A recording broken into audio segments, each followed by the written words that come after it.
Polynomials. A monomial is a number or a product of a number in variables. A polynomial is a monomial or a sum of monomials.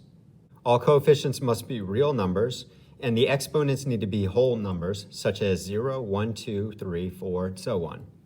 All right, the coefficients, those will be the numbers in front of the variables, those extra factors that are out front, and they just have to be real numbers. As long as they are not imaginary numbers, then they are all right.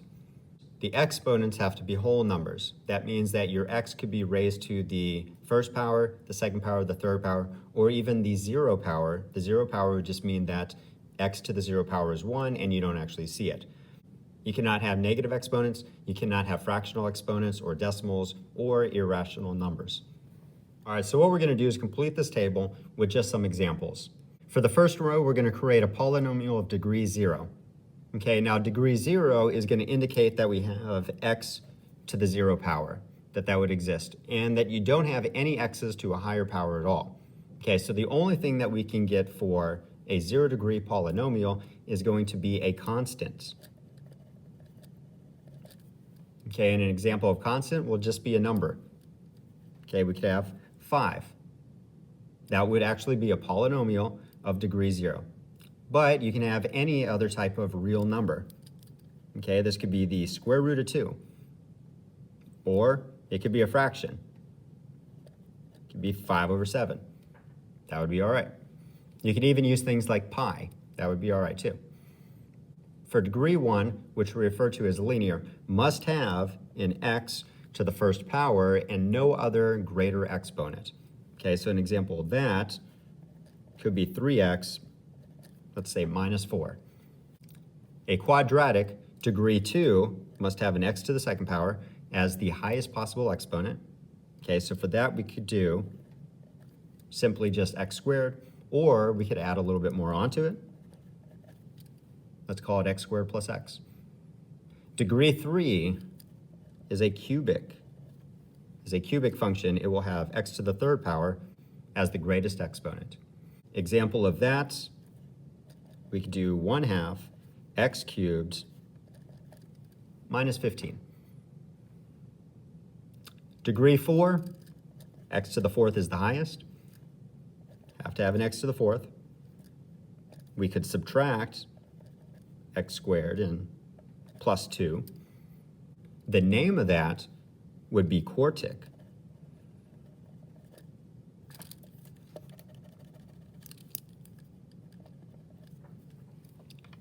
All right, and degree 5, which we call quintic, just has to have x to the 5th power. So let's just do that. Let's just simply say x to the 5th power. All right, you're going to notice the middle column, which was degree. The degree is going to be the highest exponent that we see in our polynomial. In addition to that, we can identify something called a leading term. The leading term is going to be the term or the monomial that has that degree. All right, so in the linear, the leading term is going to be here, the 3x. In the quadratic, it's going to be the x squared. The cubic is going to be the 1/2 x cubed. Okay, it's going to include the 1/2 with it, the whole term. The quartic is x to the 4th, quintic, x to the 5th. Okay, and as I wrote all of these, I wrote them in what's called standard form. That means that I put the highest degree at the beginning, which makes sense then to refer to that as the leading term. The leading term does not actually have to be at the beginning, but we typically place it there. Sometimes when it's a negative number, we might move it to the back. Up at the top, I've got degree and leading term defined. We already talked about it, but we can go ahead and read the definition again. The degree of a polynomial is determined by the term with the greatest exponent. That term is called the leading term. All right, for example 1, we're going to decide whether the function that we're looking at is a polynomial. To be a polynomial, the coefficients have to be real numbers. As long as they're not imaginary, then we're good. The exponents have to be whole numbers. So they can be as low as 0, then it's going to count up 1, 2, 3, 4, 5, so on. No fractional numbers, no decimals, and no negatives. All right, so h of x, if we look at each of the terms, you've got an x to the 4th with a coefficient of 1, that's good. We've got x squared with a coefficient of -1/4, that's okay. You've got a constant, which is 3. So everything checks out here. This is going to be a polynomial. Yes, it is. The degree is 4, which is taken from that. The leading coefficient, not the leading term, but the leading coefficient is going to be a 1, which would sit right there that we don't normally write. Okay, leading coefficient is going to be 1. F of x, we've got 5x squared, which is good. The second term, we've got 3x to the negative 1. That negative 1 is going to cause it to not be a polynomial. You cannot have negative exponents. G of x, we've got 7x, which is good. We've even got a negative square root 3. That would be a constant term, just move to the middle area here, but that is okay. As long as it is not an imaginary number, we're okay with it. The third term is going to be pi x squared. Okay, and then the x squared checks out. Pi is also going to be okay. In fact, pi isn't really that much different than the square root of 3. They are both irrational numbers. So this is a yes. The degree is going to be right here. That's the 2. That's our highest exponent. The leading coefficient is going to be the coefficient of that term, which is the pi. And last, k of x, we've got x, which is okay. We've got 2 to the x power. That is actually a problem. The last term, that one's going to be okay. This is a problem. You cannot have your variable as the exponent.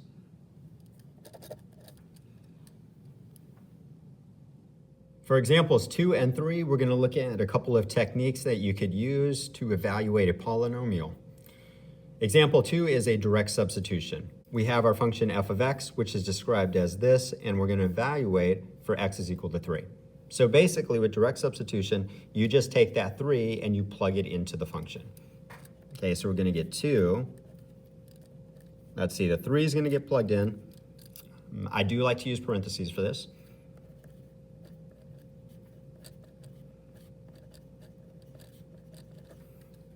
All right, so once you have the 3 plugged in, it's really just the tedious work of evaluating this. 3 to the 4th power is going to be 81.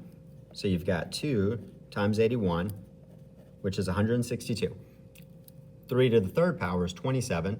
27 times 5, I don't know. So 27 times 5 is 135.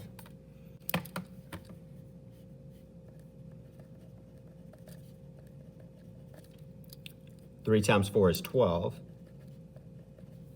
You got that plus 8. And we just need to evaluate all of that. 162, subtract 135, subtract 12, plus 8 gives us 23. All right, for example 3, we're going to look at a fun alternative to doing this. Okay, so if we think back at example 2, there's a couple of spots that are a little bit difficult. You have to be able to raise 3 to the 4th power. You also have to be able to raise 3 to the 3rd power. In addition to that, you're going to need to multiply by whatever their coefficients are. Once you get to this point, you may even need a calculator if the number's a little bit large. Okay, our alternative approach, which is going to be called synthetic substitution, may make these problems easier. Okay, it tends to keep the numbers to lower level numbers. Plus, the operations that you'll actually be using for this are very repetitive and somewhat simple. All right, for synthetic substitution, you have an unusual setup. The setup is going to be described later on once we figure out why this stuff works out. It starts with what I call a half box. In that half box, you're going to put the value that you're evaluating for. So that'll be the 3. Next to that and in line, you're going to write all the coefficients of the polynomial. So you're going to have a 2, you're going to have a negative 5.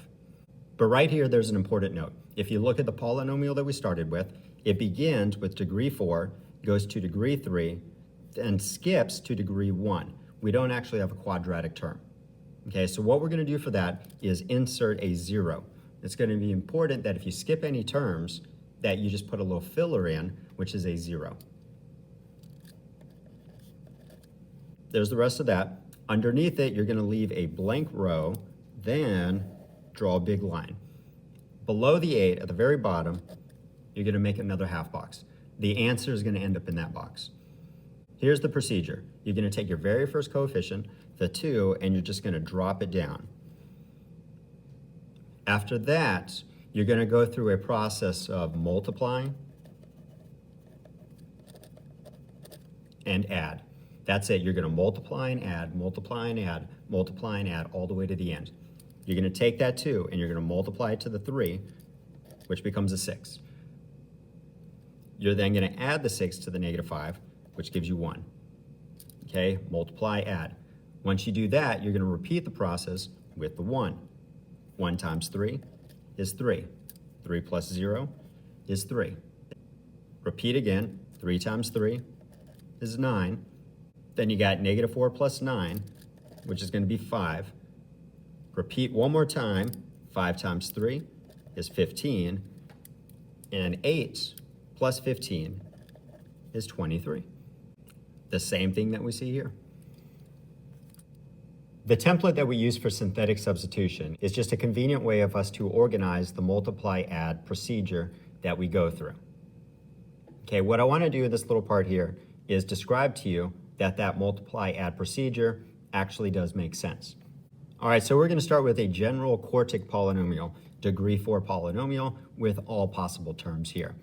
Very first step that I'm going to do is factor in x from everything that I can. That would include the first 4 terms. Okay, so I'm going to factor out an x, which is going to give me ax cubed. We factor out the x, plus bx squared, plus cx, plus d. You lose that x. The e does not have an x to factor out. So I'm going to close parentheses and put plus e at the end. Next, what I'm going to do is look at the parentheses and factor all the x's I can factor there. Okay, so this x is that one. We've got a set of parentheses here. You're then going to start factoring x's from the inside. Okay, so we have an x that'll be outside of ax squared plus bx plus c. Okay, these 3 terms have x's, the d does not. So we're going to close parentheses, plus d, close, plus e. And we're going to repeat that again with this part here. Okay, so this x is that one. Those x's are the same. You're going to create another set of parentheses. Well, it's those. You're then going to factor out an x from this part. You get ax plus b. You can't factor from the c, so plus c, close, plus d, close, plus e. And from here, we should be able to see the multiply-add procedure. Keep in mind that a, b, c, d, and e are those coefficients that would be listed across the top row for the synthetic substitution. All right, so in synthetic substitution, the very first step is to drop that a coefficient down. That coefficient is then going to get multiplied by the x that you plug in, which is what this says right here. Your input is going to get multiplied by the first term. Once you do that, it will then be added to the next coefficient, which is b. That result will then multiply to your input. Here it is, the x, multiply by that, then add to the c. That result is going to multiply to the input, which is here, plus d. That result multiplies by the input, which is here, and last, plus e. Wait, what?